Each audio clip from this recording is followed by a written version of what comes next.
Que me acompañes en tu Biblia en el Evangelio de Lucas capítulo 3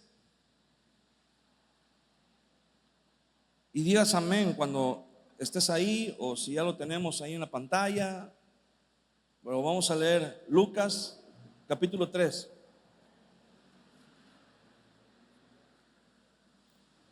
En el versículo 1 dice: en el año 15 del imperio de Tiberio César, siendo gobernador de Judea Poncio Pilato y Herodes, tetrarca de Galilea, y su hermano Felipe, tetrarca de Iturea y de la provincia de Traconite, y Lisanías, tetrarca de Abilinia.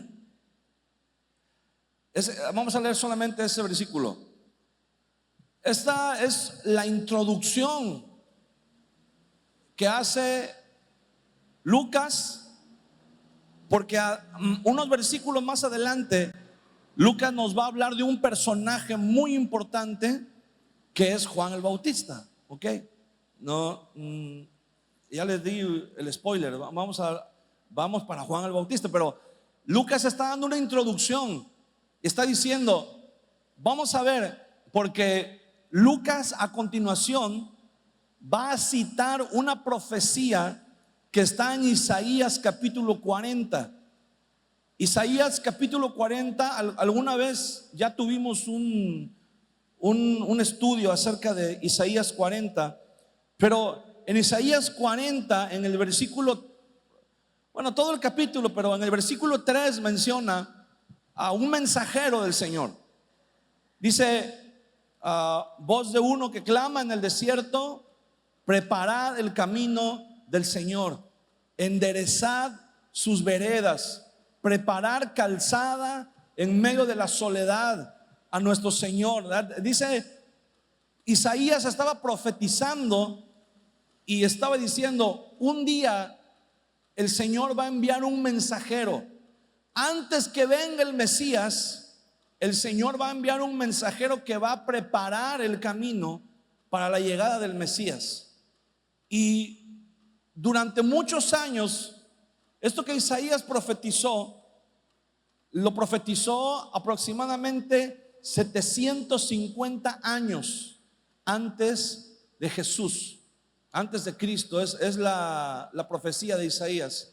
Y todos los profetas, todos los sacerdotes, todos los levitas, todos los rabinos, los expertos en la palabra de Dios, todos los hombres de fe, todos los hombres que tenían que ver con la religión y con la palabra de Dios, se imaginaban, tenían una, ¿cómo se dice? Tenían una idea de cómo sería la llegada de este mensajero, que a su vez iba a anunciar la llegada del Mesías. Si Dios está diciendo que va a enviar al Mesías, y el Mesías era el personaje principal, ¿verdad?, en la religión judía, el que todos estaban esperando.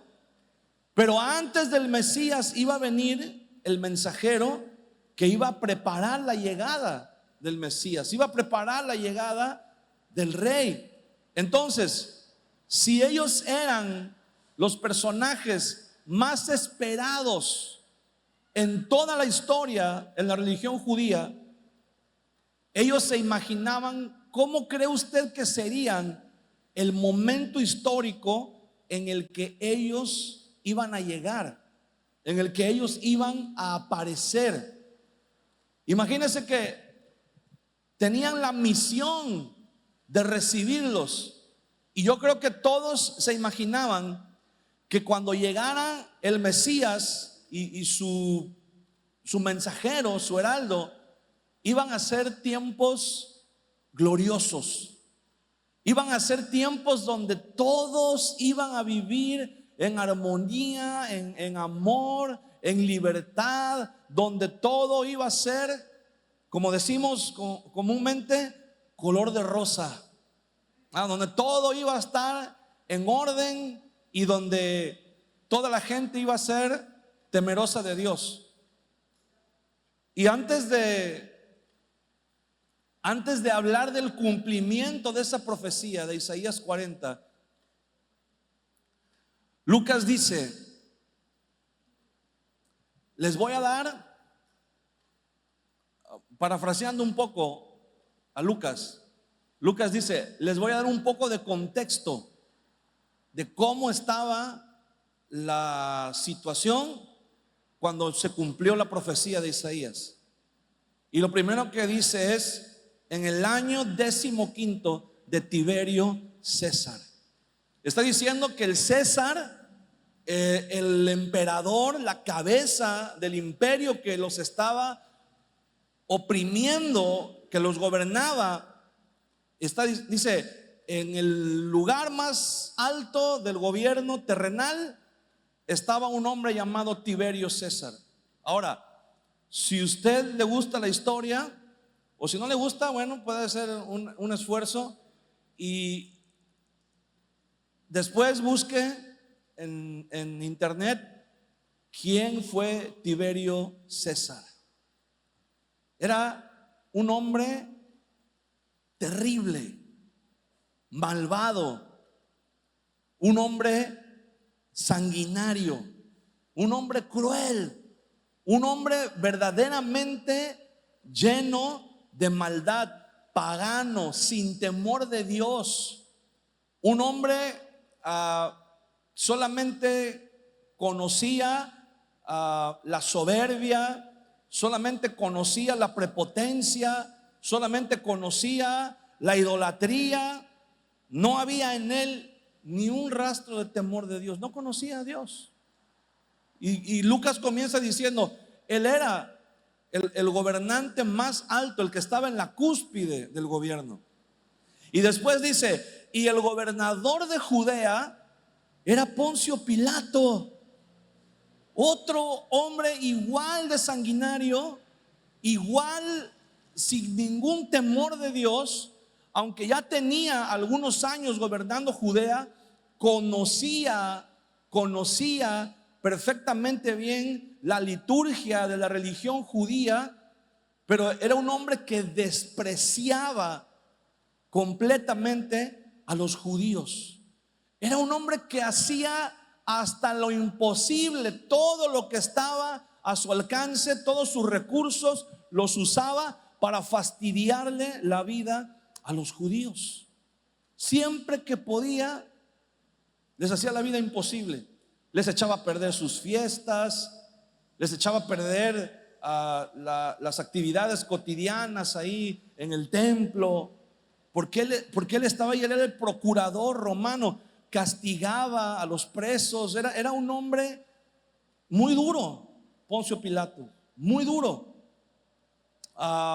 Y dice, y no solamente Poncio Pilato estaba en Judea, pero en Galilea gobernaba Herodes el tetrarca. O sea, en la otra parte de Israel gobernaba Herodes el tetrarca. Herodes también era un hombre sin temor de Dios. Herodes era un hombre lleno de lujuria, lleno de maldad, lleno de oscuridad, de tinieblas. Era una persona déspota también, ¿verdad? Dice la Biblia, la historia dice muchas cosas de él, pero también la Biblia dice algunas cosas de él. Dice que cuando Jesús fue apresado y se lo llevaron a Poncio Pilato, y Pilato, cuando lo vio, quiso deshacerse del problema y dijo: es Galileo, pues entonces llévenselo a Herodes, porque Herodes es el gobernante de Galilea. Y cuando se lo llevaron a Herodes, dice la Biblia, intentó hacer de Jesús parte de su circo personal. Lo trató como un bufón. Le pidió que lo entretuviera. Haz algún milagro para entretenerme, haz algo, ¿verdad? Haz una señal. Lo trató como si fuera un payaso, como si fuera un bufón, perdón, sin ningún tipo de reverencia, sin ningún tipo de respeto, sin ningún tipo de temor. Se burló y luego lo despreció. Dijo: no, sí es Galileo, pero aquí estamos en territorio de Poncio Pilato, así que regrésenselo a Poncio Pilato. Y lo volvió a mandar con Poncio Pilato. Entonces era un hombre que no tenía el mínimo respeto. Y también dice, vea, y alrededor, dice, y su hermano Felipe era tetrarca de Iturea y la provincia de Traconite, y Lisanías, tetrarca de Abilinia. O sea, está diciendo, los gobernantes, los que estaban a cargo de la política, eran todos corruptos, eran todos hombres sin temor de Dios, eran todos unos asesinos, eran gente de lo peor. Está diciendo ahí Lucas. Eso es en la política. Ahora, en el versículo 2 habla acerca de los que estaban gobernando, pero en lo religioso. El versículo 2 dice, y siendo sumos sacerdotes Anás y Caifás. Aquí, desde aquí ya Lucas te está mandando un mensaje, porque solamente podía haber un sumo sacerdote. Pero aquí dice que el sumo sacerdote eran Anás y Caifás. Y la razón por que menciona a dos es porque cuando los romanos llegaron, el sumo sacerdote era un puesto vitalicio.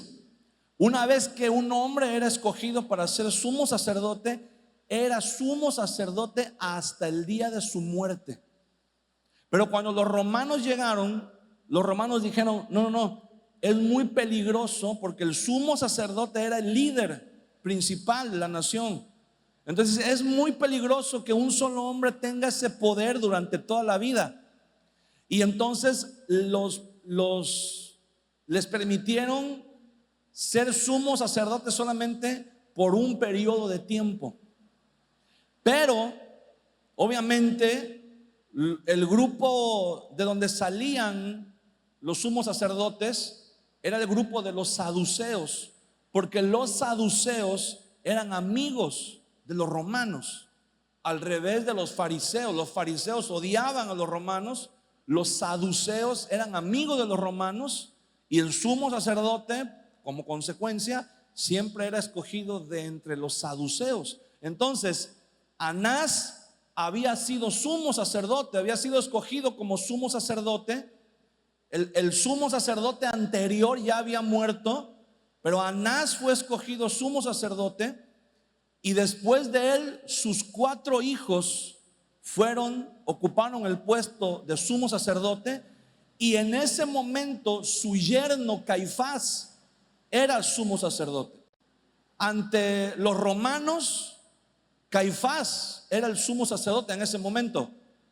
Pero ante los judíos, por lo que la ley decía, Anás seguía siendo sumo sacerdote, porque era un cargo vitalicio. Entonces, lo que Lucas está diciendo aquí es que la religión judía estaba en crisis, había un caos, porque dice, eran sumos sacerdotes Anás y Caifás. Cuando arrestan a Jesús, dice la Biblia, primero se lo llevaron a Anás y después Anás se lo mandó a Caifás. Entonces, ¿a quién veían como autoridad los judíos? A Anás. Entonces Lucas dice, siendo sumos sacerdotes Anás y Caifás. Ahora, aparte de toda la revolución que eso significaba, muy aparte de eso, como personas, Anás y Caifás eran hombres corruptos. ¿Se acuerda cuando Jesús echó a todos los que vendían animales en el templo? Cuando los corrió, cuando azotó a los animales y pateó las mesas y todo lo que pasó. Bueno, ese mercado que Jesús desbarató le pertenecía a Anás. Anás era el dueño de ese mercado y obviamente era el que recibía el beneficio económico. Por eso, desde que Jesús desbarató el mercado, ellos tomaron la decisión. Si ya lo venían pensando, ese momento fue la gota que derramó el vaso, donde decidieron ya definitivamente que tenían que matar a Jesús, tenían que deshacerse de él. Entonces, Anás era un hombre que sabía perfectamente bien lo que la ley decía, y aún así él estaba de manera completamente arbitraria violando la ley de Dios, violando la ley de Moisés, vendiendo los animales, permitiendo que se cambiara en el templo la moneda romana a la moneda local de una forma completamente corrupta, ¿verdad? Y completamente era un robo que se le hacía a la gente que venía al templo a ofrecer su sacrificio al Señor. Entonces él, Anás, junto con su yerno Caifás, tenían el control del templo, y era un negocio para ellos, y era toda clase de corrupción que usted se puede imaginar, la cometían Anás y Caifás. ¿Se acuerda cuando la Biblia habla de los hijos de Elí en 1 de Samuel? Bueno, los hijos de Elí eran unas blancas palomas comparados con Anás y Caifás. No, los hijos de Elí estaban en el kinder comparados con Anás y con Caifás. Anás y Caifás eran malos, pero malos. Y entonces uno podría imaginarse, ok, Lucas nos va a hablar de Juan el Bautista, nos va a decir que se cumplió la profecía. Obviamente, y Lucas comienza a decir, no, pues los gobernantes eran Tiberio, y era Poncio Pilato, y era Felipe, y los que estaban leyendo, bueno, pero seguramente, bueno, eso era en la política, pero seguramente en lo religioso había hombres temerosos de Dios. Y dice Lucas, y los sumos sacerdotes eran Anás y Caifás. Y entonces la gente que lee dice, no puede ser. ¿Cómo es posible, verdad? Pero quiero decirte algo, muchas veces tenemos expectativa de que para que Dios haga algo grande, para que Dios haga algo sobresaliente, para que Dios haga algo muy bueno en nuestra vida, tiene que ser bajo las circunstancias perfectas. Todo tiene que estar en orden, todo tiene que estar bien, todo tiene que estar tranquilo, todo tiene que marchar sobre ruedas, y todo tiene que ser color de rosa para que entonces Dios haga algo. Y aquí Lucas está echando eso abajo.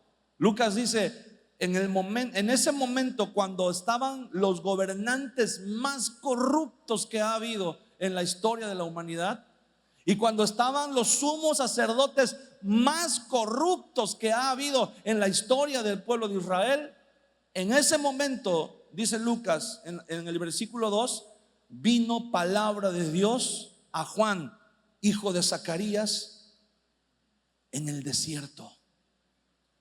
Fíjate cómo estaba.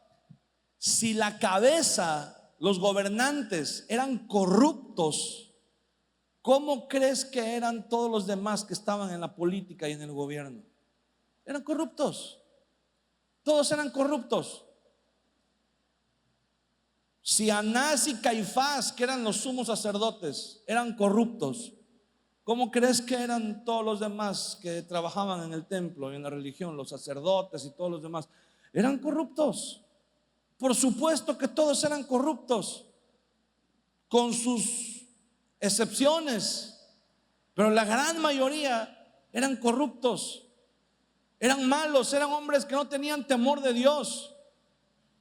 El mismo Jesús les decía a los fariseos, ustedes son generación de víboras, ¿cómo van a escapar de la condenación del infierno? Jesús les decía a sus discípulos, dice, los fariseos, los escribas, todos los que están encargados de enseñarles la ley, dice Jesús, escúchenlos, escuchen sus enseñanzas, pero no sigan su ejemplo, porque dicen una cosa, pero hacen otra. Entonces, escúchenlos, porque fíjese, ahí Jesús nos está enseñando algo. El problema de los líderes religiosos no era la doctrina. Ellos tenían la doctrina correcta. Ellos tenían la teología correcta. Hay muchas iglesias el día de hoy que que se ufanan de decir: nosotros tenemos la sana doctrina, nosotros tenemos la verdad, es que nosotros predicamos de verdad la palabra de Dios, ¿verdad? No como los demás. Y mira, el problema no es que tengas la sana doctrina. Puedes tener la mejor doctrina, la mejor teología, puedes tener los mejores estudios bíblicos, ¿no? Pero ese no es el problema. El problema, dice Jesús, es que, dice, recorren el cielo y la tierra y el mar, dice Jesús, para hacer un discípulo. O sea, buscan, escogen, dicen: yo no voy a agarrar de discípulo a cualquiera, yo voy a escoger. Dice: recorren buscando quién es digno de ser su discípulo hasta que lo encuentran. Pero dice Jesús: pero una vez que lo encuentran, lo hacen 2 veces más hijo del infierno que ellos mismos. O sea, lo corrompen completamente, lo echan a perder. Jesús dice: el problema de los líderes religiosos no es un problema doctrinal, es un problema moral. La vida, cómo viven no es un reflejo de lo que predican, es todo lo contrario. Entonces podemos tener la doctrina correcta, podemos tener la teología correcta, podemos tener la mejor traducción de la Biblia, pero ¿qué sucede? ¿Y qué pasa cuando el Espíritu Santo de Dios nos confronta con nuestro pecado? ¿Qué decimos? Es que vivo rodeado de pecado, vivo rodeado completamente de pecado.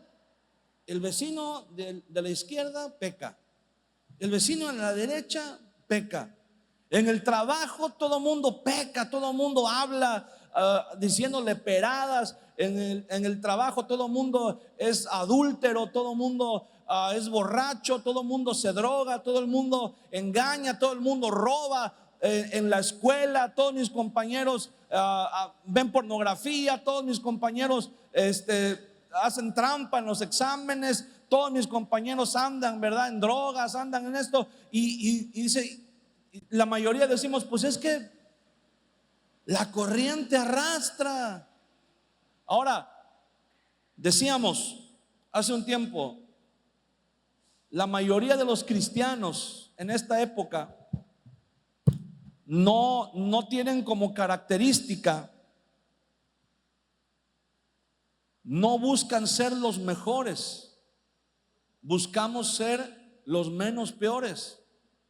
O sea, no tratamos, ya no existe en nuestra mente la meta de decir: voy a ser un hombre temeroso de Dios, voy a ser una mujer temerosa de Dios.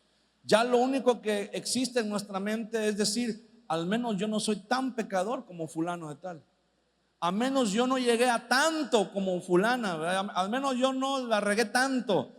Somos como, ¿ha visto a las personas en los rodeos cuando montan los toros? Bueno, todos se caen, todos se caen, pero ¿cuál gana? El que aguanta más, el que aguanta más tiempo arriba del toro. Entonces, la mayoría de los cristianos el día de hoy ya no tienen como meta no pecar, sino tenemos como meta quién aguanta más sin pecar. Ya nuestro consuelo es: bueno, sí pequé, pero por lo menos ahora aguanté más que la vez pasada. Sí pequé, pero al menos tardé ahora más. Ahora tardé más en santidad. Ahora tardé más sin pecar. Y nos excusamos en que estamos en medio de un mundo corrupto. Hermano, la corrupción está, bueno, dicen las encuestas a nivel internacional, dicen que nuestro país está entre los primeros lugares de corrupción a nivel mundial. Estamos por ahí por el 3er, 4.er lugar en la lista de corrupción. estábamos en el primero, pero dimos una lana y ya nos bajaron al tercero y cuarto, para que no estemos tan arriba. Pero estamos en los primeros lugares de corrupción, hermano. Aquí ya todo mundo sabe que cualquier asunto que tenga que ver con autoridades, con el gobierno, todo mundo sabe que cualquier asunto camina más rápido si va acompañado ahí dicen por ahí, ¿verdad? De una identificación con fotografía de Sor Juana. Entonces imagínense, todo el mundo sabe y ya es algo normal.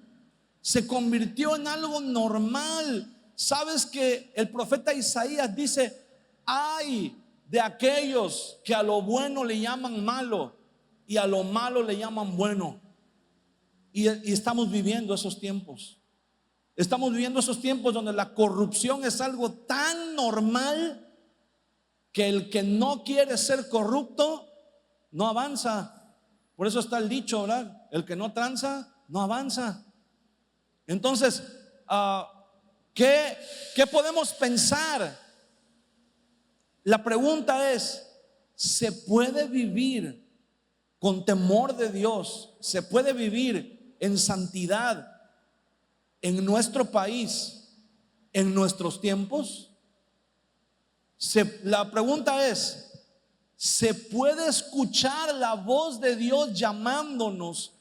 ¿Puede Dios hablarnos y que nosotros tengamos la capacidad de escuchar a Dios en medio de estos tiempos?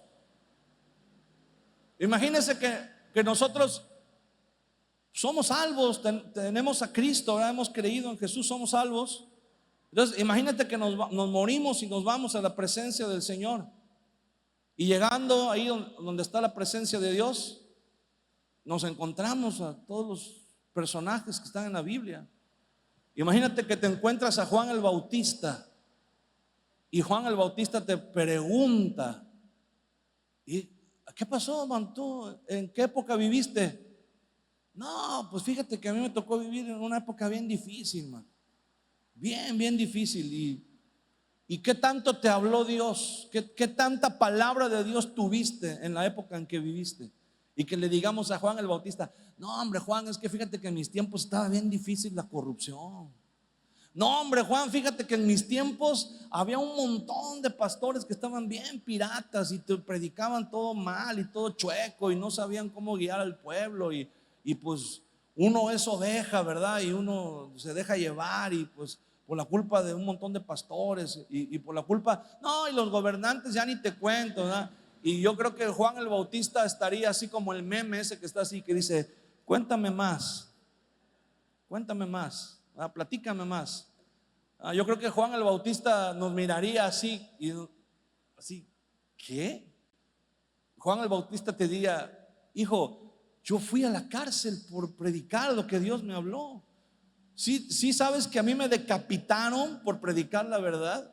Sí sabes que a mí me decapitó el rey, uno de los reyes más corruptos que ha gobernado en Israel. ¿Y sabes por qué me decapitó? Porque me le paré enfrente y le dije que estaba en pecado y que por culpa de él todo el pueblo estaba bajo maldición.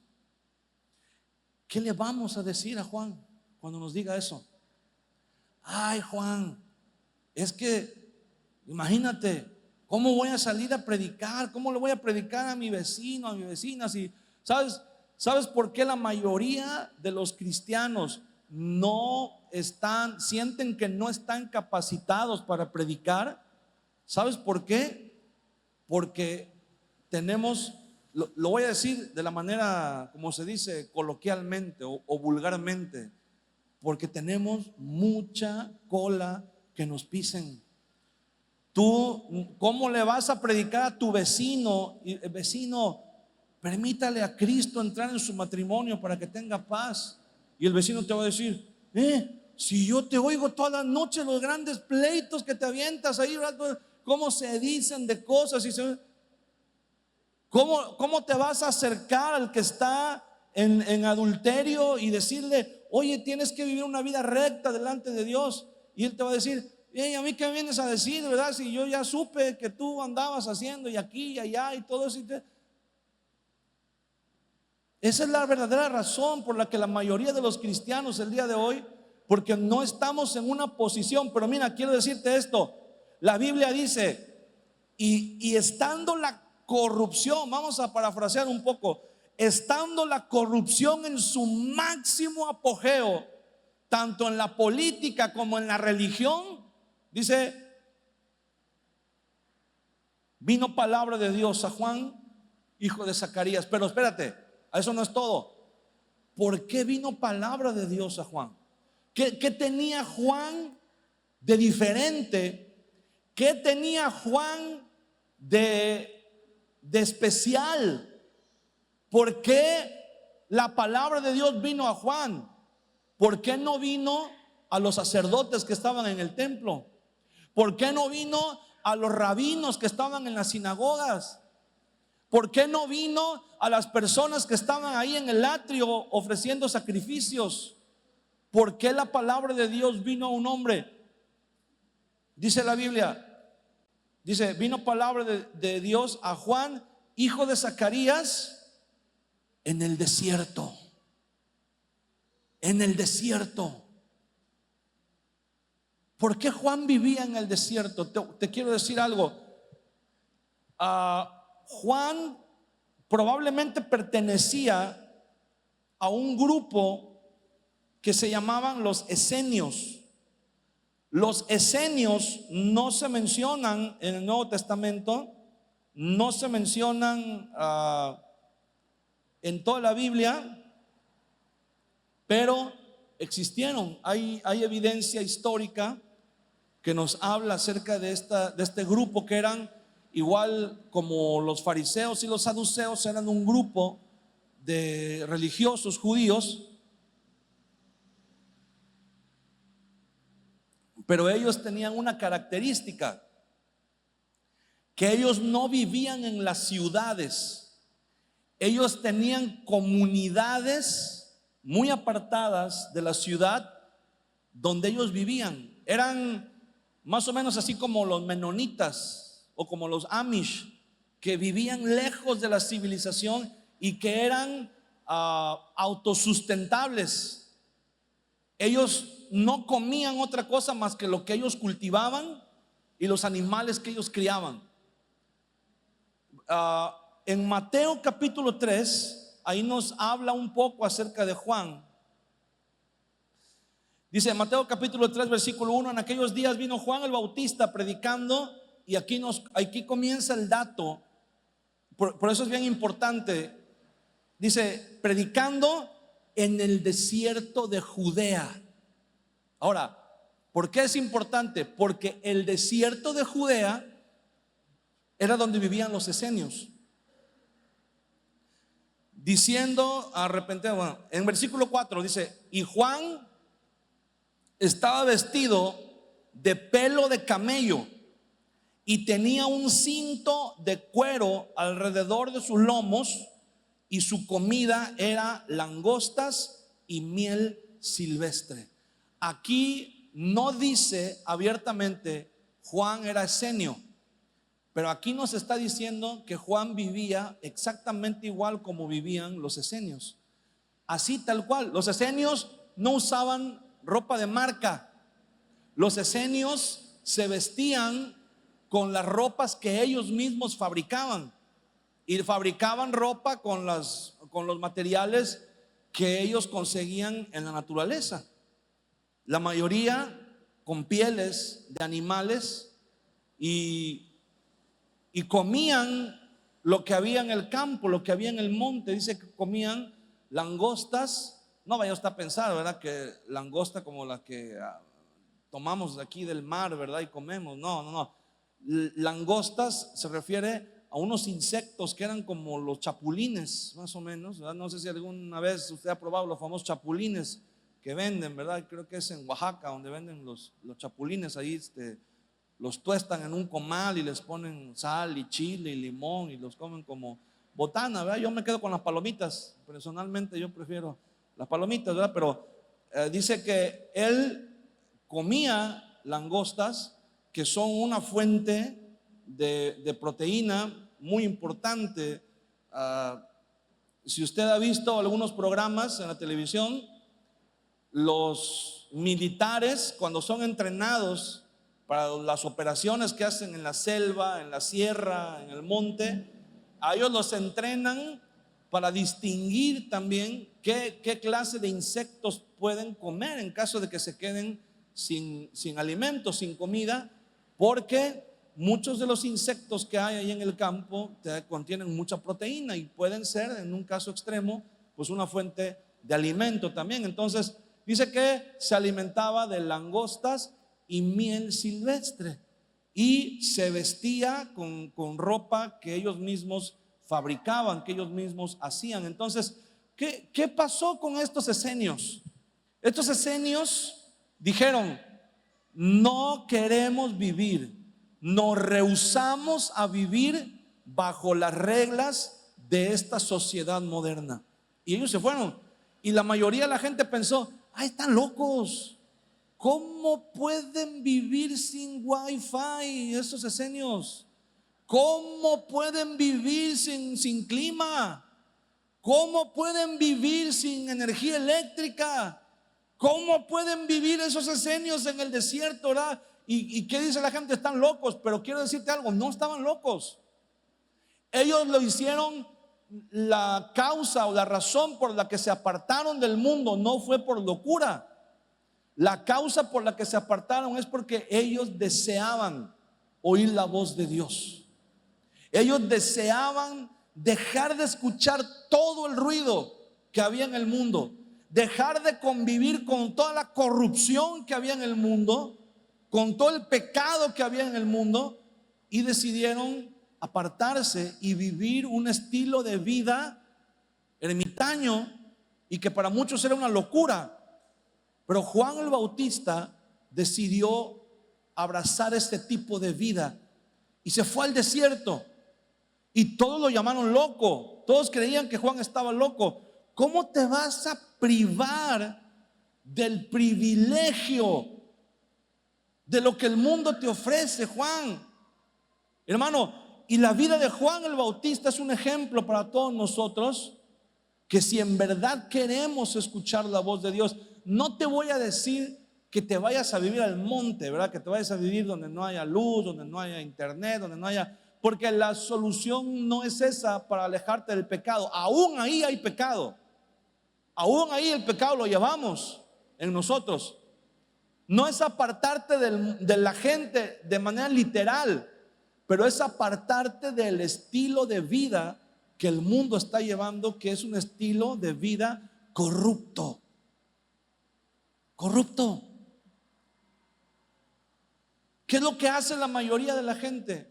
Dicen: bueno, pues si todo el mundo vive así, significa que es normal, y que si yo lo hago, ¿verdad? Si lo hacemos, pues nadie se espanta, nadie dice nada. ¿Por qué? Porque es lo normal. Hasta aprendemos a hacer chistes, aprendemos a hacer memes, aprendemos a vivir con el pecado, aprendemos a reírnos de nosotros mismos y a decir: ay, pues igual y a lo mejor hasta Dios ni se lo toma tan en serio. Y estamos hablando que estamos diciendo: a lo mejor Dios ni se toma tan en serio el pecado. Bueno, te voy a decir qué tan en serio se toma Dios el pecado. Jesús tuvo que morir en la cruz a causa del pecado. Jesús tuvo que morir en la cruz a causa de la corrupción. Pero Juan el Bautista decidió que no iba a vivir lo mismo, las mismas vidas que vivían los demás. Y de una manera simbólica, de una manera representativa, nosotros tenemos que tomar la misma decisión. Tenemos que decir: si verdaderamente quiero escuchar. Mira, ¿cómo crees si el sumo sacerdote, que se supone que era la persona que debería de vivir más en santidad, todos eran llamados a vivir en santidad, pero el sumo sacerdote, cuando iba a oficiar alguna ceremonia en el templo, se vestía con un atuendo especial, tenía una vestimenta especial que era blanca y con partes de oro y con partes de piedras preciosas. Cuando el sumo sacerdote salía y la gente lo veía, la ropa del sumo sacerdote resplandecía, brillaba con la luz del sol, y toda la gente lo veía y decía: wow, ese hombre es lo más cercano que estamos viendo a Dios.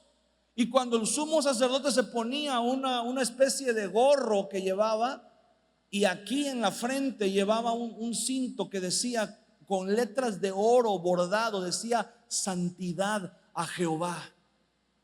Y la gente decía: wow, estamos viendo al hombre. Está la santidad de Dios y después sigue la santidad del sumo sacerdote. Y ese hombre era corrupto. Y si ese hombre corrupto, Dios no le hablaba, no podía escuchar la voz de Dios, entonces ¿qué se esperaban los que estaban abajo de él, los demás que seguían su ejemplo? Entonces no podemos nosotros esperar que Dios nos hable si estamos siguiendo el ejemplo de corrupción. No podemos esperar que el Señor nos hable si estamos viviendo y excusándonos, diciendo: pues es que todo el mundo lo hace. O sea, no sabes la cantidad de personas, a mí en lo personal, te voy a decir, a mí, que me ha tocado hablarles de Cristo, hablarles de Dios, hablarles del Evangelio. ¿Y sabes qué pasa? Que la mayoría de ellos ya conocen el Evangelio, pero dicen: no, yo conozco el Evangelio, pero tengo un vecino, tiene 20 años de ser cristiano, tiene 20 años que asiste a la iglesia, no falla un domingo. Le oyeras la boca cuando está en su casa, cuando se pelea con los hijos, cuando se pelea. No, tengo un familiar, tengo un primo, tengo un pariente que es líder en la iglesia y anda con otra mujer, tiene a su esposa y tiene otra mujer. No, tengo un pariente, tengo un amigo que es pastor. No, hombre, si vieras qué bien le va. No, hombre, si ya te estoy pensando yo en poner una iglesia, de lo bien que le va. Y la mayoría de la gente, hermano, conocen del Evangelio, pero conocen a cristianos que su testimonio deja mucho que desear. No es testimonio, es tristemonio, porque da tristeza. Entonces, ¿qué es lo que estamos haciendo? Mira, y la mayoría de la gente dice: si así están los que van a la iglesia, ¿para qué quiero ir a la iglesia? Mejor aquí me quedo, aquí sigo, ¿verdad? En mi estilo de vida que llevo. Y la mayoría de los cristianos decimos: pues sí, yo estoy mal, pero aquel está peor. Y entonces yo creo que a la hora de juzgar, Dios sí tiene, dice, Diosito sí tiene que ver que yo me porté un poquito mejor que mi vecino. Diosito sí tiene que ver, ¿verdad? Que yo, pues sí, hacía cosas malas, hice cosas malas, ¿verdad? Pero también a veces ayudaba yo a los pobres. También a veces hacía yo tal o cual cosa, ¿verdad? Hace un par de días murió un personaje que fue muy famoso. Hace exactamente 7 meses atrás, 7, 8 meses atrás, yo compartí una publicación porque era un luchador. No sé si algunos de ustedes vieron la noticia. Hulk Hogan era su nombre de luchador, y murió. Pero hace 7 meses él se convirtió a Cristo y se bautizó. Me tocó verlo en internet y me gustó mucho porque de niño yo veía las luchas y yo era su fan. Él hizo una película y esa película la vi como 20 veces cuando yo era niño. Cada vez que tenía la oportunidad de rentar la película, la rentaba y la veía. Y cuando él salió la noticia, ya estaba jubilado, ya estaba retirado, ya fue luchador profesional, pero le estoy hablando de hace muchos años. Entonces él viene a Cristo le entrega su vida al Señor y se bautiza, y él lo entrevistan y dicen: oye, pero dice, te convertiste a Cristo ya de viejo. O sea, así como diciendo, pues ya qué chiste, ¿verdad? Ya después de que hiciste con tu vida lo que quisiste. Y le dice: ¿tú crees que todavía estás a tiempo de hacer cosas buenas? Así como que de equilibrar la balanza. Y él dijo: no, definitivamente no. Dice, definitivamente mi vida, dice, tiene una característica: que hice demasiadas cosas malas, y ahora que vengo a Cristo, yo sé que ya no me alcanzaría el tiempo de mi vida para compensar con cosas buenas. Dice, pero de una cosa estoy seguro: que no necesito hacer tantas cosas buenas para ganar la salvación, porque yo soy salvo no por lo que yo haga, sino por lo que Cristo hizo en la cruz. Y hace un par de días él murió, y fue muy emotivo, porque era alguien que mucha gente admiraba, fue un ejemplo, y muchos luchadores estaban ahí reunidos y estaban diciendo: no, pues realmente fue una persona que conoció al Señor, y en los pocos meses que fue cristiano fue diferente, Dios lo transformó. Y hermano, tenemos que estar convencidos de que en medio de una generación y de un mundo lleno de corrupción, usted y yo podemos escuchar la voz de Dios. No podemos excusarnos y decir: pues ya, ¿verdad? Ya viví mi vida, ya hice lo que hice, ya de aquí en adelante, ya qué puedo hacer, ¿verdad? Para que Dios... No es que podemos hacer nosotros, es que hizo el Señor. Él dio su vida en la cruz por ti, por mí. Dice que Juan el Bautista estaba en el desierto. El desierto significa aislarte, no del mundo, no de la gente, porque Jesús oró al Padre y por sus discípulos y dijo: no te pido que los quites del mundo, pero te pido que los guardes del mal. Pero muchos de nosotros no nos dejamos guardar del mal por el Señor. Muchos de nosotros no nos dejamos guardar. Juan se fue al desierto. Juan decidió. Y en el desierto, hermano, la vida es muy incómoda. Muy incómoda. Imagínate si nosotros en la actualidad decidiéramos irnos a vivir al desierto, así como Juan. Imagínate, en el desierto no hay electricidad, no puedes poner un clima, ni un ventilador, vaya. No hay electricidad, no puedes. Todo es manual, ¿verdad? No hay bombas de agua, tienes que ir al pozo y sacar agua con cubetas. No hay transporte, no hay carros, tienes que caminar, o si bien te va, pues en un camello, ¿verdad? O en un burro. No hay internet. La gente, el día de hoy, la gente no sabe qué hacer sin internet. El día de hoy la gente no sabe en qué ocupar su mente cuando no tiene el teléfono. ¿Quieres ver a una persona angustiada? ¿Quieres ver a una persona afligida? Mira a alguien que salió de su casa y se le olvidó el teléfono, se le olvidó el celular. ¿Cómo pasa el día esa persona? Afligida. No sabe que... A un niño, quítale el celular, quítale la tablet. ¿Y qué te dice el niño? Es que no sé qué hacer, estoy aburrido. Y, oye, niño, ¿no conoces las pelotas? ¿No conoces las canicas? ¿No conoces otra cosa que hacer que no sea el celular? No lo conocen. En el desierto es donde aprendemos a desligarnos, a desintoxicarnos del ruido del mundo.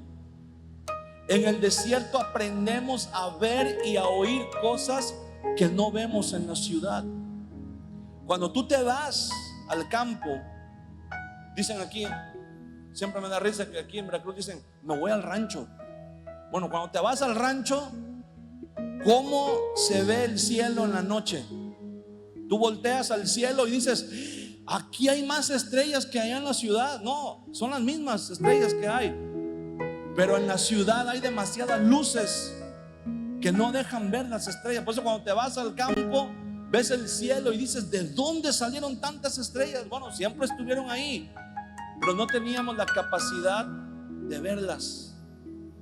Cuando te vas al campo, cuando te vas, ¿verdad? Un tiempo, un par de días, 3 días, un fin de semana, te vas al campo, tus oídos se vuelven más sensibles. Porque a veces aquí el ruido de la ciudad, el ruido de los carros, de la música, de la gente hablando, de la gente caminando, de la gente golpeando, no te permite escuchar.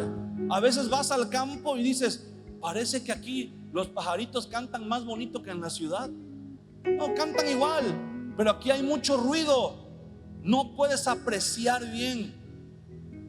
¿Alguna vez has tenido la oportunidad de irte al campo y estar cerca de donde hay un arroyo o un río y escuchar el río, escuchar el arroyo, escuchar el agua?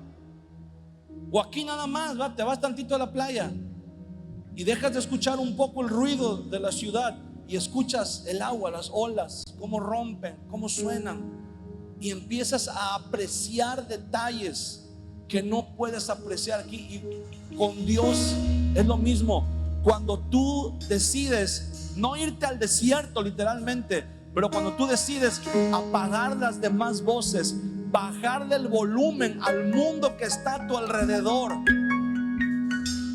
desconectarte tantito del celular, desconectarte tantito de la televisión, de las noticias, desconectarte tantito de todo el ruido, de toda, y decir, Señor, quiero escuchar tu voz, quiero escuchar tu voz.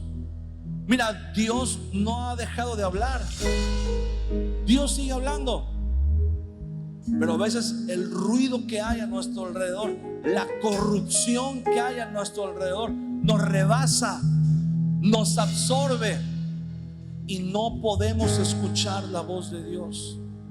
¿Queremos escuchar la voz de Dios? Vayámonos al desierto.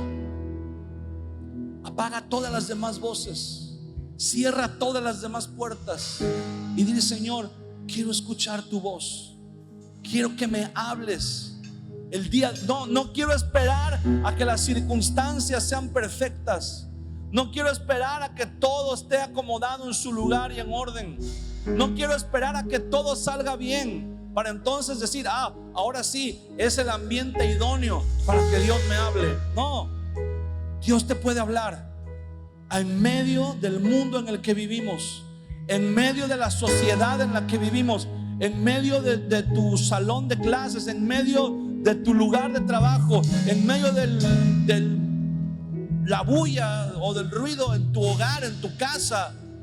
Dios te puede hablar, puedes escuchar la voz de Dios, pero es necesario que vayas al desierto en lo espiritual, en tu alma, que apagues todas las otras voces, que tú digas, ninguna voz que esté a mi alrededor me va a corromper, ninguna otra voz, no voy a seguir ninguna de las otras voces que están a mi alrededor, no voy a seguir ninguno de los estilos de vida de la gente que está a mi alrededor. Quiero escuchar tu voz, Señor, quiero escuchar tu voz. Y cuando aprendemos a escuchar la voz de Dios en medio de todo el ruido y de toda la corrupción que nos rodea, nosotros, ¿qué sucedió con Juan? Juan salió a predicar al desierto y dice la Biblia en Mateo capítulo 3 versículo 5, y salía a él Jerusalén y toda Judea y toda la provincia de alrededor del Jordán, y eran bautizados por él en el Jordán, confesando sus pecados. La palabra que Juan hablaba tenía poder, La gente se convertía al evangelio cuando Juan predicaba. ¿Por qué? Porque no era palabra que Juan inventaba, era la palabra que Juan había recibido primero de Dios y luego él la compartía, y esa palabra impactaba al mundo. ¿Cuándo fue la última vez que recibiste una palabra de parte de Dios? ¿Cuándo fue la última vez que fuiste a la Biblia y dijiste: wow, esta palabra era para mí, Señor, gracias? ¿Cuándo fue la última vez que recibiste, tal vez en una predicación, una palabra y dijiste: esta palabra es para mí, yo la agarro, yo me la quedo, la voy a guardar en mi corazón, la voy a hacer realidad, la voy a vivir y después la voy a predicar, la voy a compartir con la gente que está a mi alrededor? Quiero que te pongas de pie conmigo por un momento y cierres tus ojos.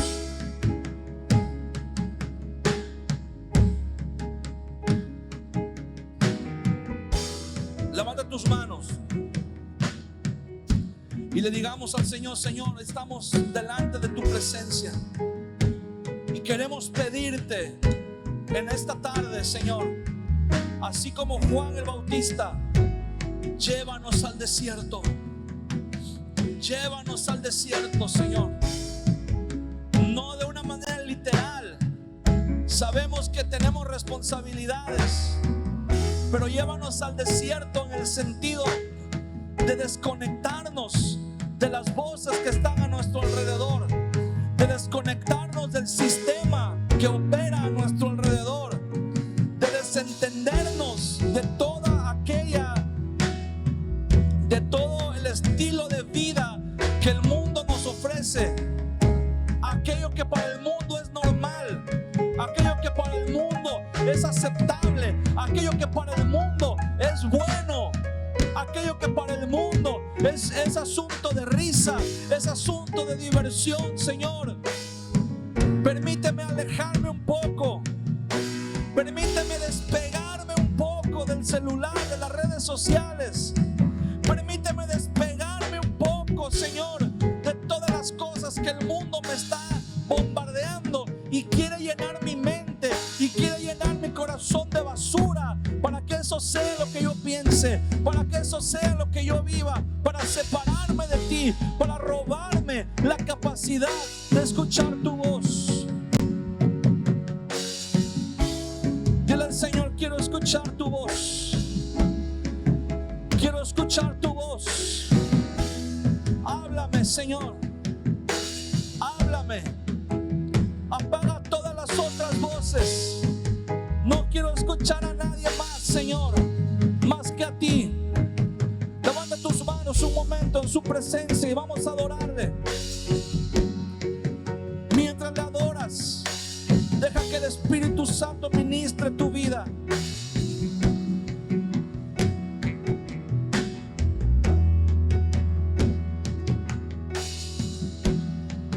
Ven y ministra con tu presencia, Señor. Ven y ministranos. Ven y opera en nuestro corazón, Señor.